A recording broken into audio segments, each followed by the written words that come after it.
السلام عليكم ورحمة الله وبركاته. بسم الله الرحمن الرحيم. الحمد لله رب العالمين والصلاة والسلام على أشرف المرسلين.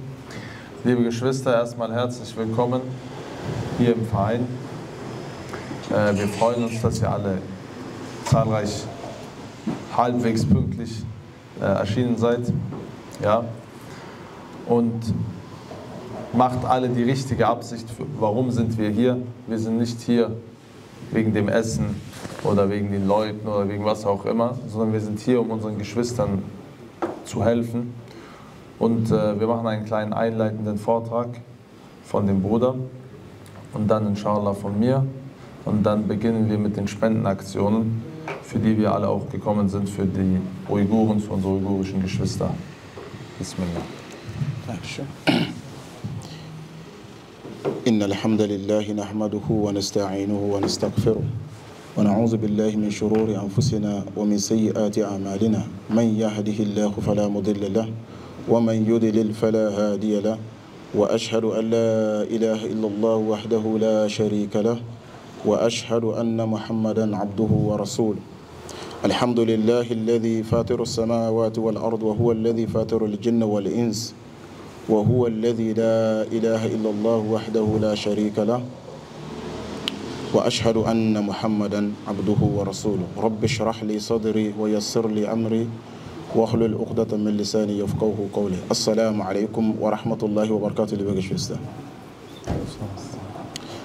Wir sind im Monat Ramadan und dieser Monat ist ein gewaltiger Monat für uns Muslime.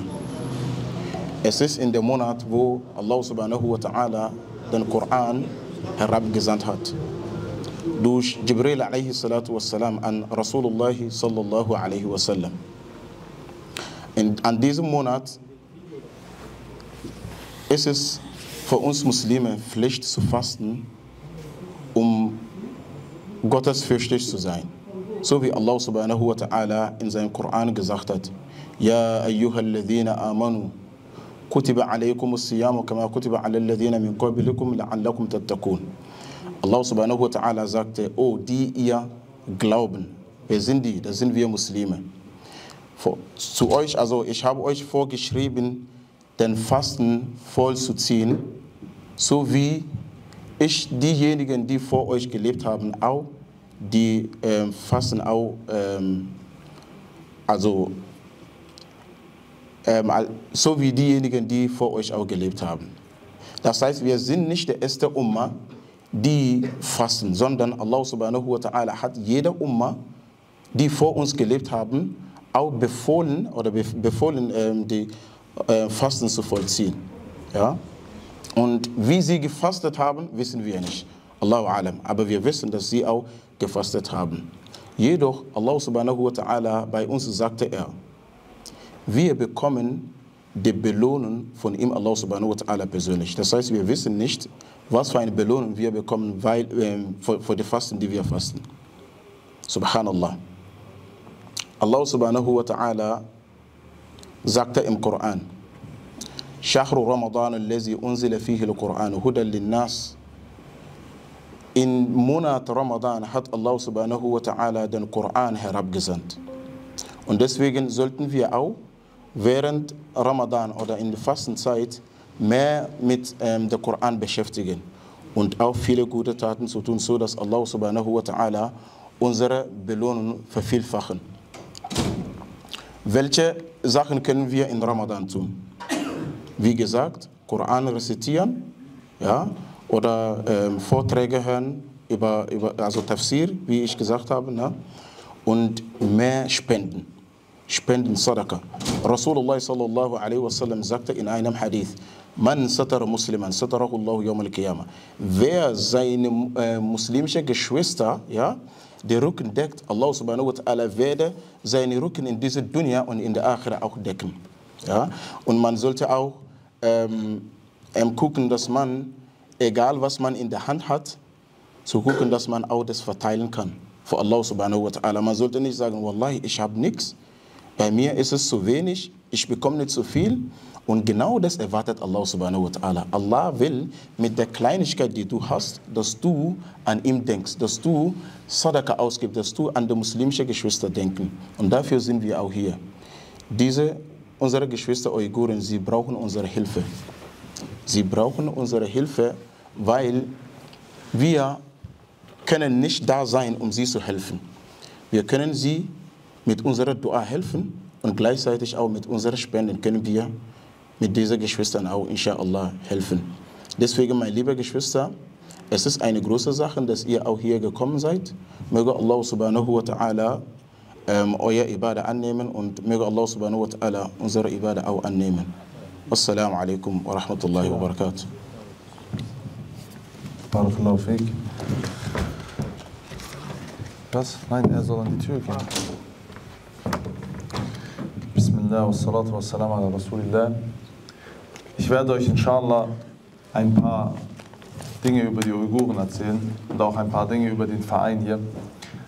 Also der Verein in erster Linie war ein Nachrichtensender oder er ist sozusagen der einzige uigurische Nachrichtensender, der an die Außenwelt das Leid der Uiguren trägt und uigurische Nachrichten macht und so weiter. Plus, und das ist eher der Part, für den wir uns einsetzen und den wir hier einstehen und helfen, sie sind eine der größten Organisationen, die an die Uiguren spenden. Und die erste Anlaufstelle für die uigurischen Flüchtlinge hier in Europa und auch in der Türkei und so weiter. Wa alaikum salam wa rahmatullahi wa barakatuh. Hier, das sind einige Eindrücke von den Uiguren. Ja, nur so, also hier, ihr seht, es ist ein schönes Land, was leider sozusagen besetzt wurde. Und wie ihr es vielleicht schon mitbekommen habt und wie ihr auch in den Social Media mitbekommen habt, seit 2017 ist das noch mehr geworden, dass eben die Uiguren unterdrückt werden und dass sie keinen Kontakt mehr haben dürfen. Und wie ihr seht, bis zu 3 Millionen Uiguren sind in Umerziehungscamps, Konzentrationslager, wo sie gefoltert werden, getötet werden, wo ihnen ihre Religion abersprochen wird. Ja? Und die Uiguren im Ausland können nicht mehr mit ihren Verwandten Kontakt haben dort. Wir haben hier selber 4, 5 uigurische Geschwister, die können das bestimmt bestätigen, dass sie nicht einfach dorthin gehen können, ihre Tante besuchen können, mit der telefonieren können, sondern wir wissen schon, China, Nordkorea, diese Länder sind sowieso diktatorisch und machthaberisch und lassen nicht viel zu. Und dann auch noch bei so einer unterdrückten Minderheit ist es noch viel extremer.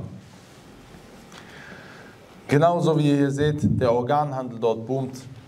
Unsere muslimischen Geschwister werden gepackt und werden als Schlachtobjekte genommen und ihre Organe werden verkauft oder werden irgendwelchen Chinesen gegeben, nur weil diese Leute, unsere Geschwister, als Muslime geboren sind.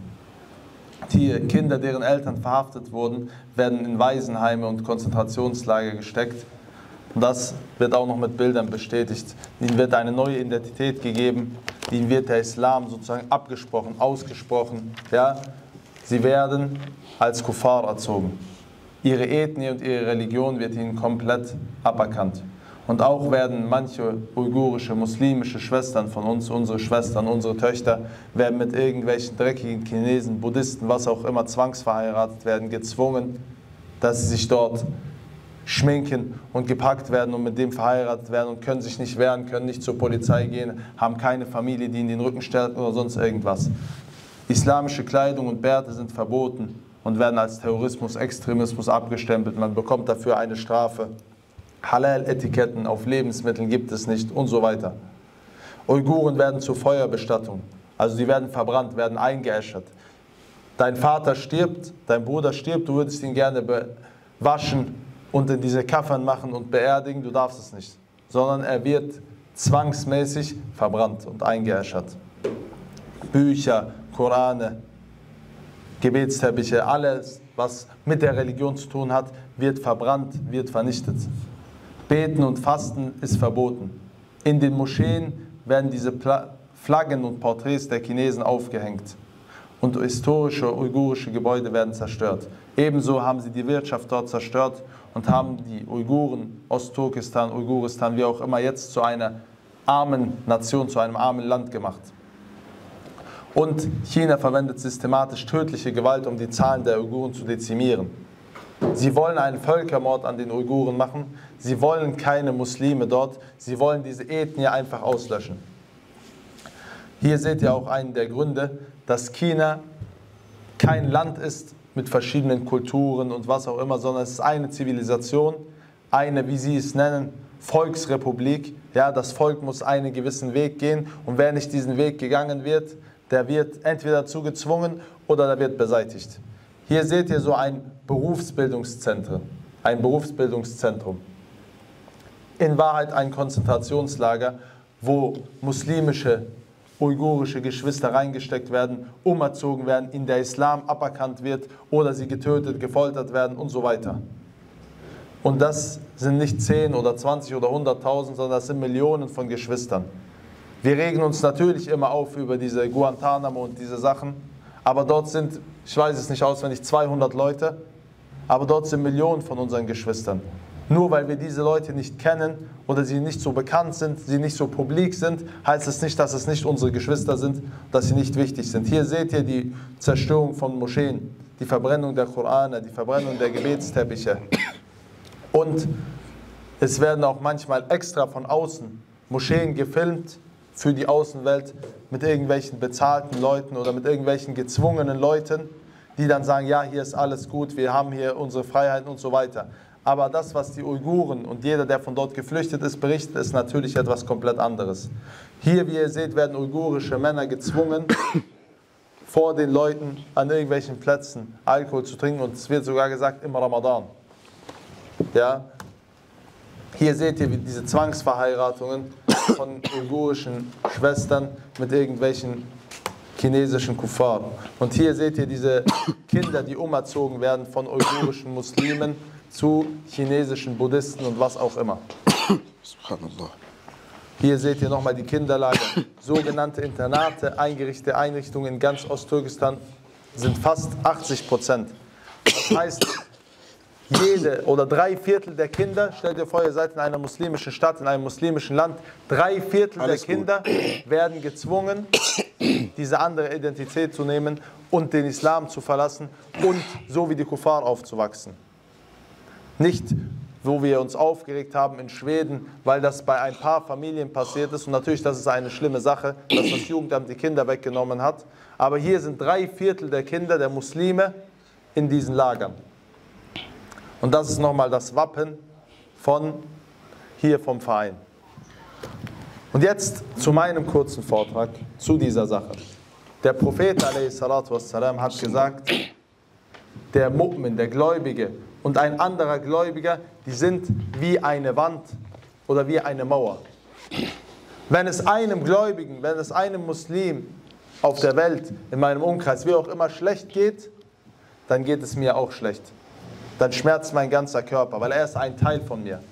Das heißt nicht nur, weil wir hier in Sicherheit leben, in Frieden leben, mit unseren Autos zur Arbeit fahren, wieder nach Hause fahren, unsere Kinder dorthin bringen, wo wir wollen, Urlaub machen und so weiter, geht es allen Muslimen so gut. Und nur weil wir hier in Luxus und in guten Verhältnissen leben, heißt es nicht, dass wir unsere Geschwister überall auf der Welt vergessen können.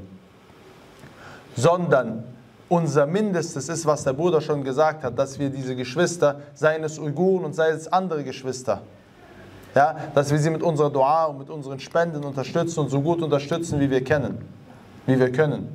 Und auch diese Sache publik machen. Jetzt, ihr seht, was in der Ukraine los ist, was dort für kleiner Krieg, sagen wir mal, passiert, ja, und wie die Deutschen für ihre westlichen, für ihre Kuffar-Geschwister aufstehen.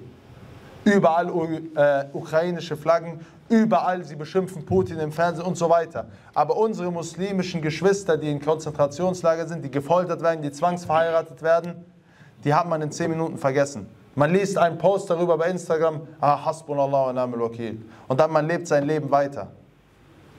Das ist nicht das, was der Prophet a.s. uns gesagt hat. Und das ist nicht, wie der Prophet a.s.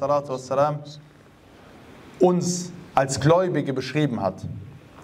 Und deswegen haben wir diese Sache hier geplant. Ja, habe ich mich mit dem Verein zusammengesetzt. Wir haben gesagt, wir wollen eine Sache machen, wo man einerseits profitiert, wo man natürlich auch im Guten zusammensitzt, zusammen Iftar macht und so weiter, aber auch wo Hauptaugenmerk auf Spenden liegt. Zum Beispiel das Essen wurde hier finanziert. Also das Geld, was ihr hier spendet, das geht direkt an die uigurischen Geschwister, es geht direkt an diese Aktivitäten, die hier gemacht werden. Das geht nicht irgendwie für den, der irgendwas ausgelegt hat. Genauso andere islamische Produkte, die wir hier haben, die wurden ebenfalls gespendet, damit wirklich alles an unsere Geschwister geht. Ja? Hier sind zum Beispiel die Aktivitäten und Projekte, die sie machen. Sie verteilen Geld und Lebensmittel und haben eine Koranschule jetzt eröffnet in der Türkei. Natürlich in Osttürkestan, bei den Uiguren selber ist das natürlich nicht erlaubt. Aber die geflüchteten Uiguren, die hauptsächlich in der Türkei sind, werden dann damit versorgt. Viele von denen sind natürlich auch Waisenkinder und viel machen sie auch bei Eid, bei dem kleinen Eid, bei dem Zuckerfest zu Deutsch, ja, Eid al-Fitr, verteilen sie an die Leute Sachen, verteilen sie Geschenke an die Kinder. Zum großen Eid, Eid al-Adha, auch schlachten sie und verteilen Fleisch an unsere Geschwister in den Camps und so weiter. Genau wie wir gesagt haben, auch ist es wichtig, dass hier vor allem die Medienarbeit und das Aufmerksammachen auf dieses Leid der Uiguren propagiert wird und auch in den Vordergrund gestellt wird. Hier seht ihr noch ein paar Bilder, was sie machen. Hier Ehepaar aus Deutschland hat 150 Pakete, mashallah, gemacht. Hier seht ihr die Koranschule. Hier seht ihr zum Beispiel das Essen, was an die Waisenkinder dort verteilt wird. Hier, wie sie Spielzeuge bekommen zu Eid al-Fitr. Und wie gesagt, nur weil wir in der Position sind, unseren Kindern Spielzeug zu kaufen und weil wir in der Position sind, unsere Frauen und Kinder zu ernähren und ihnen Essen auf den Tisch zu stellen, heißt das nicht, dass wir unsere Geschwister vergessen können. Ja? Und das war die Sache, und das war die Einleitung. Und jetzt, inshallah, werden wir ein paar Sachen versteigern, die uns hier zur Verfügung gestellt wurden. Bismillahirrahmanirrahim.